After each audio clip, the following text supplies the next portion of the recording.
Last Thursday, September 28, binigyan kami ng subject teacher namin sa Understanding Culture na si Sir Mark Ferrer ng group activity to interview a person na successful sa buhay only in our barangay. So, napaisip kami, sino kaya? At dun na pumasok sa isipan namin na may kakilala pala kaming retired teacher, principal at may doctoral degree sa lugar namin. So we assembled. Lumipad ang aming team. Nagkulong-kulong ang aming team.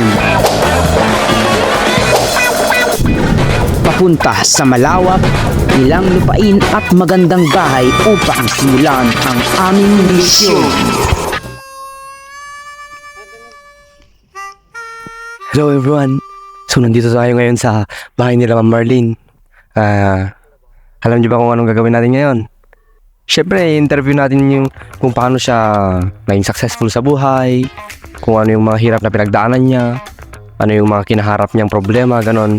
So puntahan natin siya para malaman ang buhay niya bago siya naging isang successful na tao. Okay, tara! Okay guys, so nandito na tayo ngayon sa bahay nila Ma'am Marlene para yun na, interviewin natin siya. Okay, so let's go, samahan niyo ako. Samahan niyo kami. Tara. Sa sobrang bait nila, winelcome, pinapasok at pinagmerienda pa nga nila kami sa kanilang magandang bahay.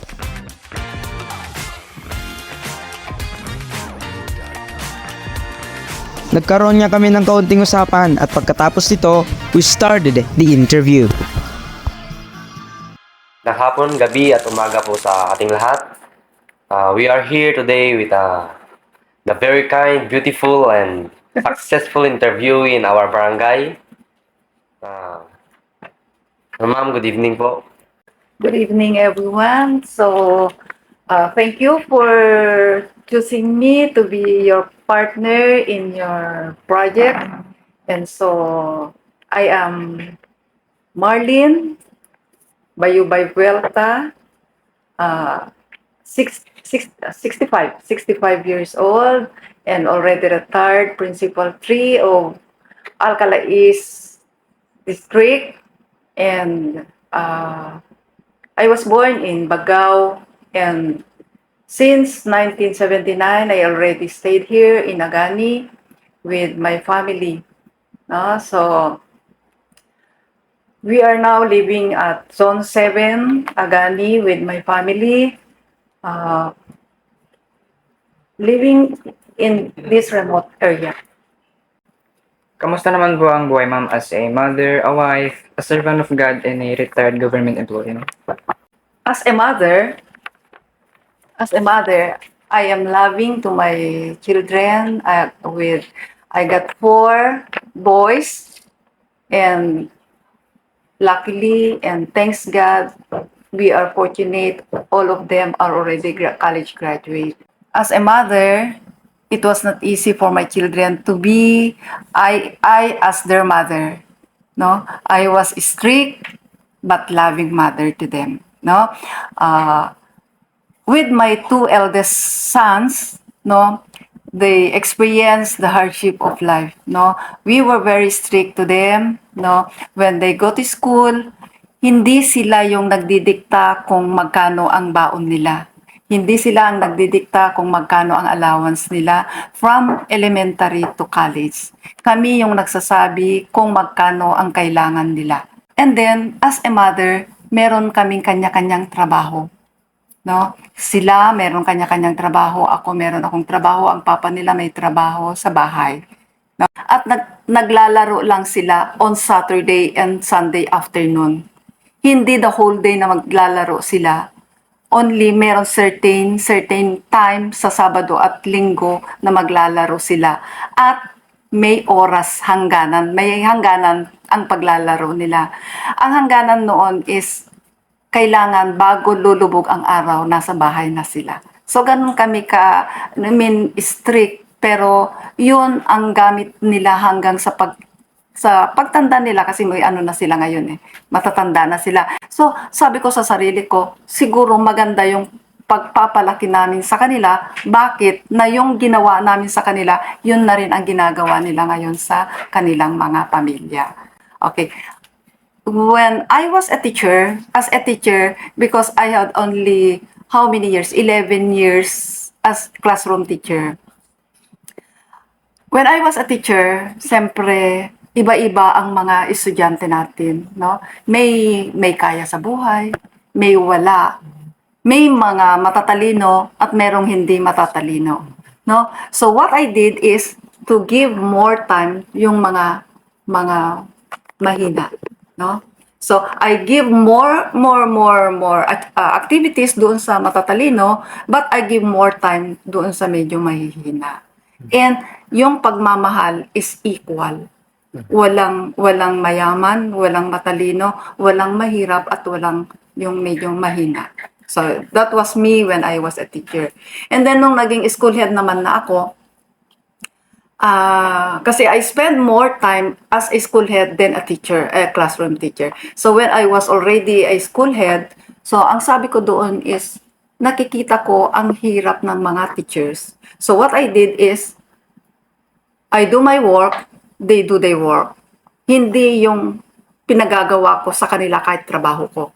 Ako yung school head na mismo ako yung gumagawa, or kung pwede ko pa silang tulungan, tinutulungan ko sila. Hindi ako yung nagdedepende sa kanila. Hindi ako yung nagpapagawa kung ano ang ipinagagawa sa mga teachers. I myself do it. But, stricto din ako. No? So, I would just like to share you an experience na ang school head is kailangan i-check niya ang mga lesson plan, mga materials ng mga teachers, no? And then there was a time na walang lesson plan yung teacher. Sabi ko sa kanya, prepare your lesson plan. Then after several times na sinabihan ko siya, hindi niya magawa. Kung ano man ang rason, hindi ko na alam. So what I did is, sabi ko sa kanya, binigyan ko siya ng Form 6. Yung Form 6 na yun is para mag-leave yung teacher. No? So sabi ko sa kanya, fill out this form and then come back when you are ready to prepare your lesson plan. So ganun din ako ka-stricto. So, ganun din ako ka-stricto. Maalaga ako, pero stricted din ako. Basta ang gusto ko is magagawa namin kung ano yung dapat namin gawin. So, yun. Okay, so yan. So, thank you, ma'am. Maganda rin yung hindi naman yung strict na nakakasama, kundi yung strict na nakakabuti sa kung sino yung strict kung sino yung pinag-strican, ma'am, gano'n. Maganda rin yun, ma'am, para mas matuto sila, gano'n. Hindi sila maging kampante, gano'n. Yeah. Para mag-work din sila, ma'am, gano'n. Maging independent. Thank you, ma'am. So, may we ask, ma'am, kung saan kayo nag-aral since elementary, mula nung elementary, high school, and college, ma'am? Okay. So, ganito ang buhay ko, para mamaman niyo. I started my schooling when I was 7 years old. However, I enrolled in grade 1, July of 1965. Then, on December 1965, may hindi katanggap-tanggap na nangyari sa buhay ko, no? So, in December 1965, since ang teacher ko noon sa grade 1 is mismo yung auntie ko, kapatid ng tatay ko, no? Nagkaroon sila ng Christmas program sa sentro, Baggao, no? Okay, kasi then. And then, ang may nangyari doon is gusto nilang patayin ang auntie ko. So, we left Baggao. December 1965, and nag-stay na kami sa Manila. Pero ang buhay ko sa Manila hindi madali. Kasi tumira kami sa social welfare home. Yung parang ampunan. Yes. Pero hindi siya ampunan kasi pamilya ang nakatira doon. So I stayed there for 2 years. Nahiwalay ako sa mama ko. Because at that time, no, namatay ang father ko. So in 1965, namatay na ang tatay ko. Lumipad kami ng Manila, hindi ako natuloy na nag-aral. Nag-stop ako ng 2 years. So I started my formal schooling in 1967. That is sa Bakagan Primary School sa amin sa Bagao. Okay. And then, nung mag-grade 5 kami, kasi primary lang sa amin. So, nung mag-grade 5 and 6 na kami, lumipat kami sa kabilang ilog. So, tatawid ka ng ilog bago ka makarating dun sa school ng grade 5 and 6. So, lumipat ako sa Imurong Elementary School. No? Lumipat kami doon in 1971. 1971 kami lumipat sa Imurong Elementary School to finish my grade 5 and 6. No? Hindi rin maging madali ang buhay ko doon noon when we were already grade 5 and 6. Kasi pag lumaki na yung ilog, hindi na kami makakapasok. So, absent kami. So, when I was in grade 5, 2 grading period na hindi ako nakapag-periodic test. Oo, kasi dahil sa laki ng ilog, hindi kami nakakatawid. So, hindi naman sa yung sinasabi ko na yung pinagmamayabang, no? So, sa awa ng Diyos, when I was in Bakagan Primary School, consistent na from grade 1 to grade 4, ako yung first honor. And then nung mag-grade 5 kami, dahil dun sa hindi ako nakapag-take ng second and third periodic test, bumaba ako sa fourth. Fourth lang ako doon sa second. Although sa first grading, ako pa rin ang first, pero second and third grading, fourth na ako. So, yun. So, pagkatapos ng grade 5, second honors lang ako, hindi ako nakapag-first. No? And then, nung grade 6 na kami, alam na namin na gano'n ang mangyayari na yung paglaki ng ilog. During rainy days, lalaki ang ilog. So, ang ginawa na namin is nagkasera na kami. And finally, naabot ko na rin yung first honors ko nung when I was in grade 6. So, after grade 6 na naman, mag-high school na kami. So, since na yung ilog na yun is ang adlang para makapunta kami ng school, kasi maglalakad pa kami ng ilang kilometro. So, mga 4 kilometers siguro maglalakad kami, tatawid kami ng ilog, then another kilometers to St. Joseph Academy sa San Jose. So, hindi ako doon nag-aral.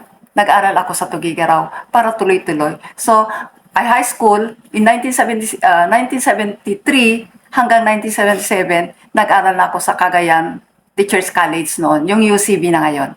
So, doon ako nag-high school. Pero hindi rin naging madali ang buhay ko doon. Hindi ako nakapag-enroll agad-agad. Nag-start na ng klase ng July, hindi pa ako nakapag-enroll. So sabi ko doon sa auntie ko, sabi ko, uwi na lang ako ng Bagao kasi hindi rin lang ako mag-aaral. Nakikita ko na yung mga ibang estudyante na pumapasok. So sabi ko, uwi na lang ako.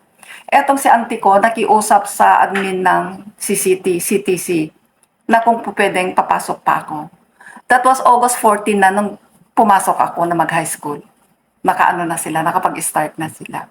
Pero, yun naman ang ano ko is, siguro binigyan ako ng Diyos ng medyo yung talino na hindi rin ako nagpatalo doon sa mga nag-start ng July, hindi rin ako natalo nung matapos kami ng at the end of March. So, when I was in first year, fourth ako doon sa klase namin. Fourth. We were 48, so I was fourth. And then, nung second year na kami, tumaas ako, I was third. Nung third year na kami, naging second na ako. Pero nung fourth year na ako, supposedly, makukuha yung pinakamataas. But, classmate ko, ang anak or pamangkin ng may-ari ng CCT. Ang ginawa nila is, winala nila ang isang periodic ang final exam ko sa Filipino. So yung grade ko sa Filipino na 95 ng third grading, ang ginawa nila ng fourth grading is naging 87 na lang dahil wala daw akong periodic exam. So sabi ko dun sa teacher ko, kahit ngayon na sasagutan ko, ang sagot ng teacher ko, bawi ka na lang next time. Kailan pa ako babawi? Gagraduate na ako. So that was the reason na hindi ako nag-college sa CCT. Isabela State University. So, graduate ako ng Isabela State University with the course of Bachelor of Science in Agriculture. So, after graduation, nagtrabaho ako as technician, research assistant. Pero, yung mother-in-law ko is very insistent na gusto niyang umuwi ako. So, I took education, units in education. At bumalik ako sa UCB. Sa CCT pa rin.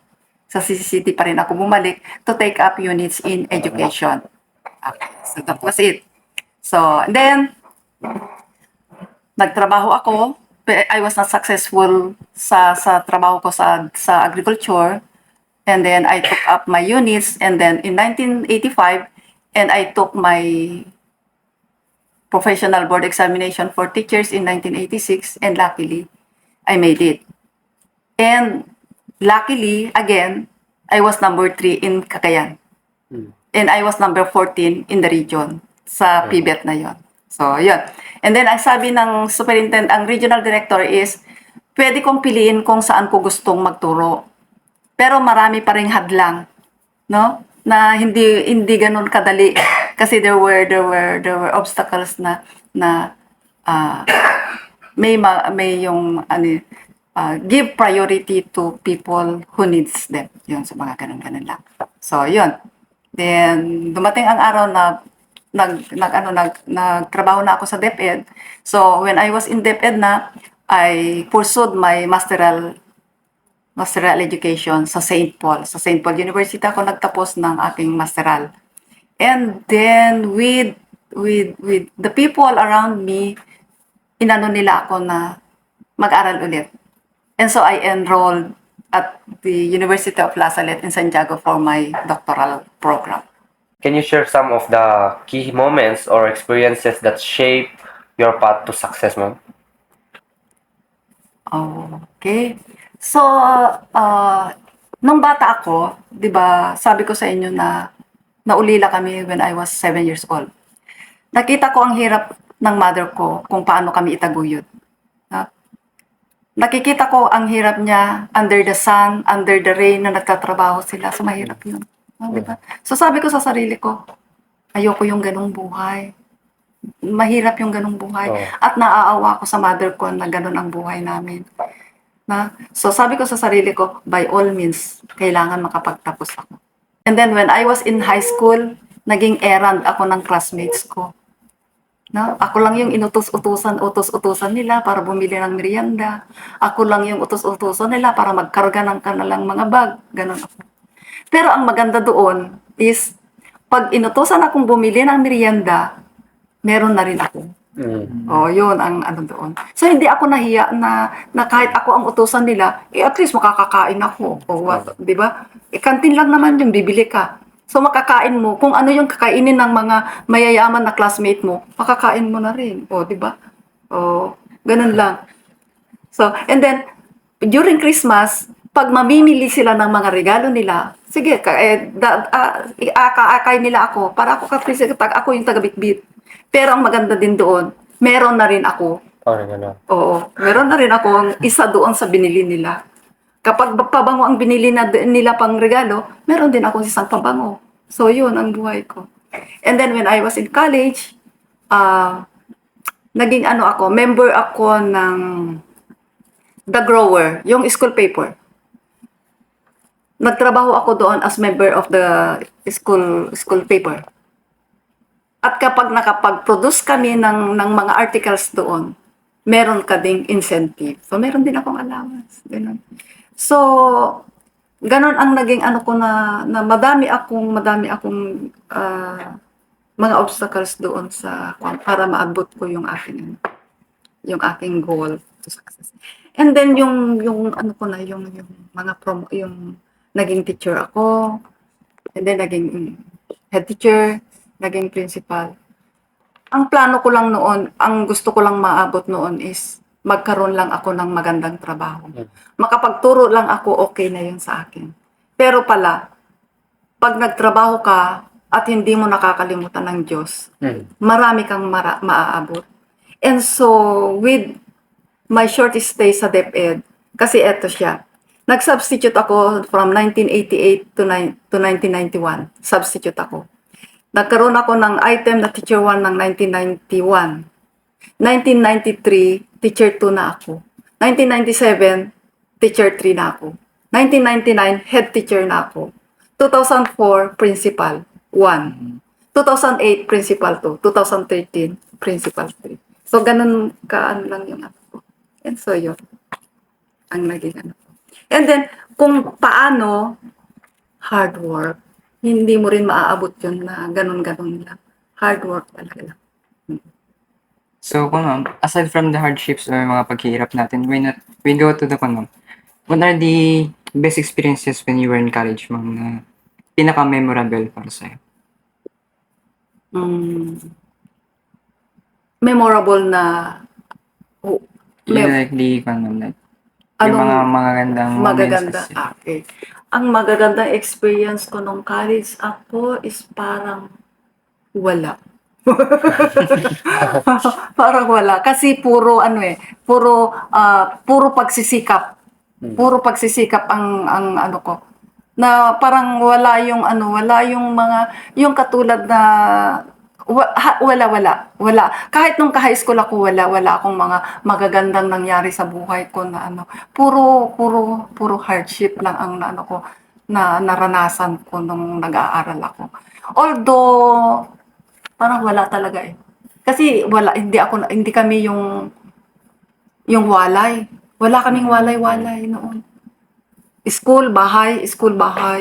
Ganun lang kami. And then on weekends naman, nanonood kami ng sine, ganun lang. So, parang parang wala, ordinary college life, ordinary high school life. Pero parang yung best experience na lang niya yung bang pagkakabot niya yung mataas na grades. Yun lang, oo. So, aside from hardship naman, punta naman tayo sa how did you meet your husband, ma'am? The story of your love life naman tayo. Okay, ganito siya, no? When we were already in third year high school, uso yung JS prom. Di ba? Okay.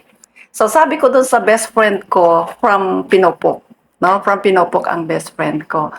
And then, sabi ko sa kanya, hindi na lang ako a-attend ng JS kasi wala akong sponsor. Ang sponsor niya is yung boyfriend niya. Kasi may boyfriend na yung aking best friend. And then, sabi niya, yung boyfriend niya ang nag-alok sa akin. Sabi niya, Lynn, di jilatan kasinsin kon, di sponsor mo. So, sabi ko, pero nagkita na kami, pero parang wala lang. Hindi yung walang acquaintance. Basta nagkita kami, yun na lang. So, yun. And then, so that, after that, fourth year. Third year. No, that was already senior. Senior na kami nung fourth year na kami. And so, sabi niya, yung di yata kasinsin kon Lin. So sabi ko, sige, try natin. So, ayan. So, siya na nga. Before graduation ng March, before graduation ng high school, meron na naman kaming seniors ball. So, kailangan na naman ang sponsor. So, meron na akong sponsor. Kasi meron na ako nung JS. So, meron na ako ngayon. So, that started the ligawan. So, ayun, nagligawan hanggang sa ayun, na okay na. So, boyfriend and girlfriend na kami. And, I would like to tell you na siya si Mr. Franklin de Gracia Vuelta ng Agani, Alcala, Cagayan. Siya na yun. So, yun. And then, so, boyfriend kami ng first year, second year. Natapos ko ang second year, about to be third year, may nangyari na namang hindi maganda. Yung lolo ko na nagpapaaral sa akin is nagkasakit siya. Pero yung lolo ko na yon wala siyang anak. So, then meron siyang kapatid, meron siyang mga pamangkin. Kasi ang lolo ko yon is yung lola namin ang kamag-anak ko, hindi yung lolo. So yung lolo namin na yon is meron siyang mga kamag-anak at nagsabi sa kanya na wala naman siyang anak, bakit siya nagpapaaral? Okay. So, ibig sabihin, stop na ako. Kasi wala nang magpapaaral sa akin. So, the best thing that happened there is, ang boyfriend ko, siya na yung nagpatuloy sa akin nung nag-aral.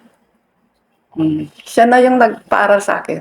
So, sabi niya, nung narinig niya na hindi na ako mag-aaral, so, umuwi siya dito sa Alcala, kumuha ng mga ilang amount, how much, and then binigay niya sa akin, mag-enroll ka. Ang tuition lang naman noon is mamura lang, 120 pesos. Pag mayroon ka ng 100 pesos, 120 pesos, makakapag-enroll ka na. Pag may 50 pesos ka na, makakapunta na ako ng Kabagan. So from there, nag-enroll ako. Nag-enroll na ako ng Kabagan. So yun. At ang hindi magandang nangyari na naman doon is, hindi pa kami mag-asawa. Kasi ang sabi niya is, pag-aralin niya ako na walang kapalit. Kung magkakatuluyan kami o hindi, ituturing na lang niyang na magandang panaginip ang nangyari. So there. Pero, ang hindi rin maganda doon is yung mga kamag-anak ko, di ba, hindi na ako pinag-aral ng lolo namin. So sabi nila, saan ako kumukuha ng pang-aral ko? Oo.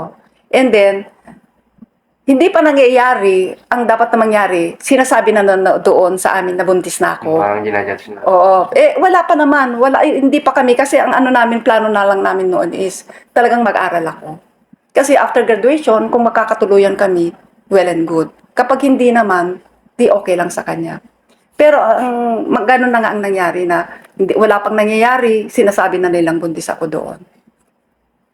So, rebellious na ako. So, what I did is, umuwi na lang ako dito sa Agani. So, that's it. So, December of 1979, alam ko na buntis na ako. So, early of 1980, January, nagpakasal na kami. So, that is. So, nag-aaral pa lang ako noong may anak na ako.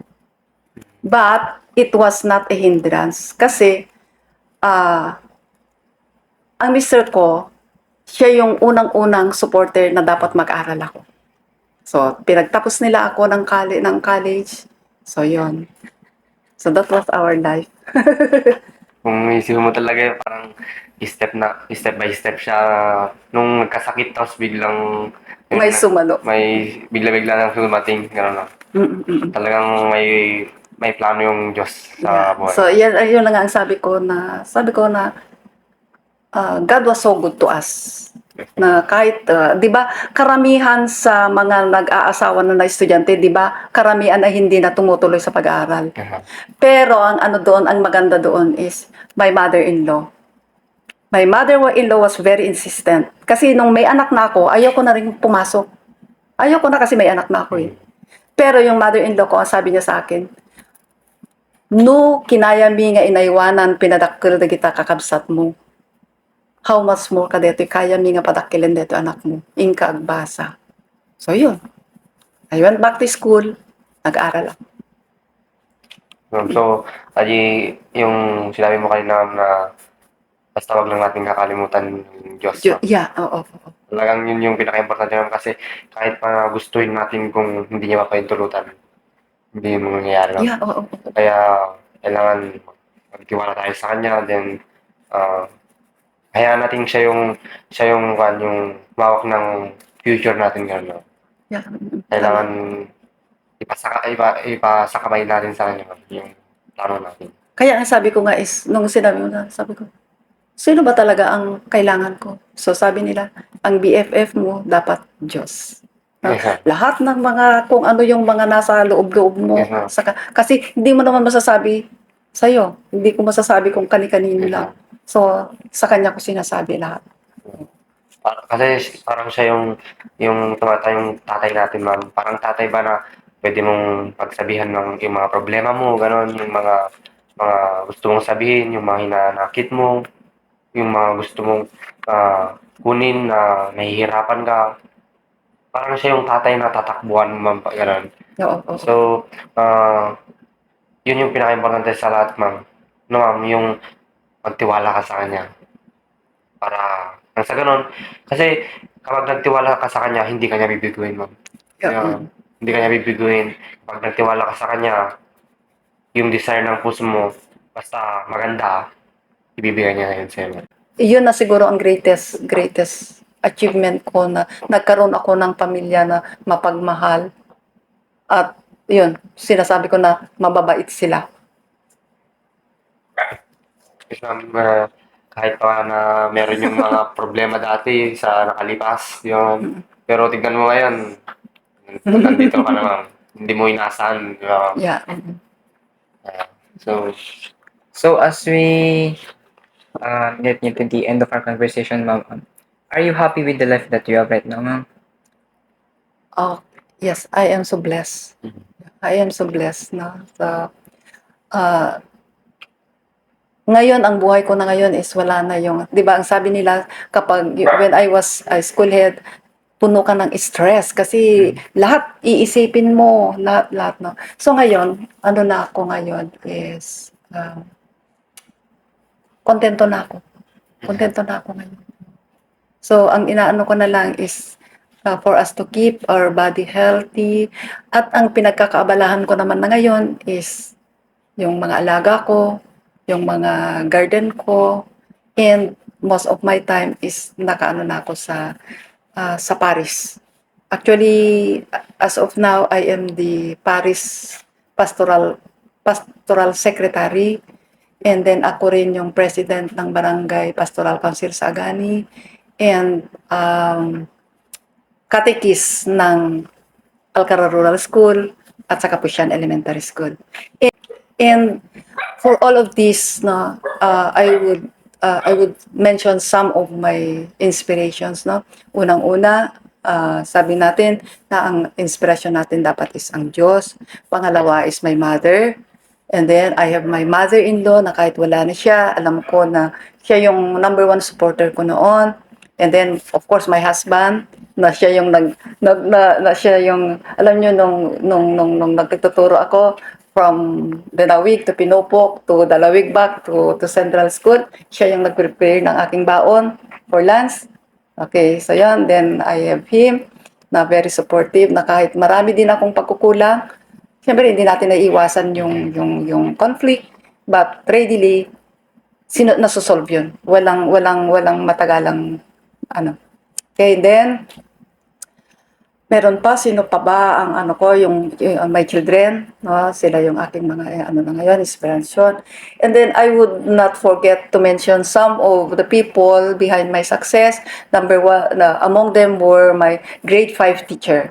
That is Ma'am Dali Sorita Anyo na ngayon sa Bagao.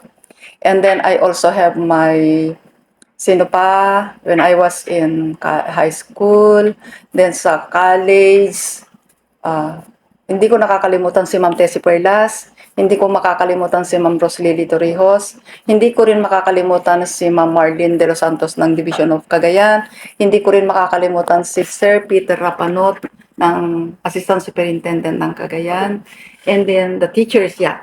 Kasi sila yung tumulong sa akin talaga na God is using them as the instrument for me na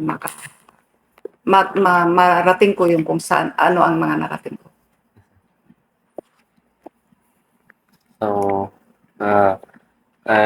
can you give ma'am or can you give kahit konting advice lang ma'am sa mga nag-aaral, ganun? Okay.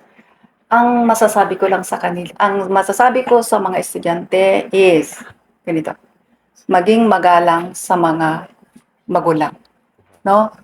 At sana, no, maging kontento kung ano yung kaya ng mga magulang na ibigay sa atin.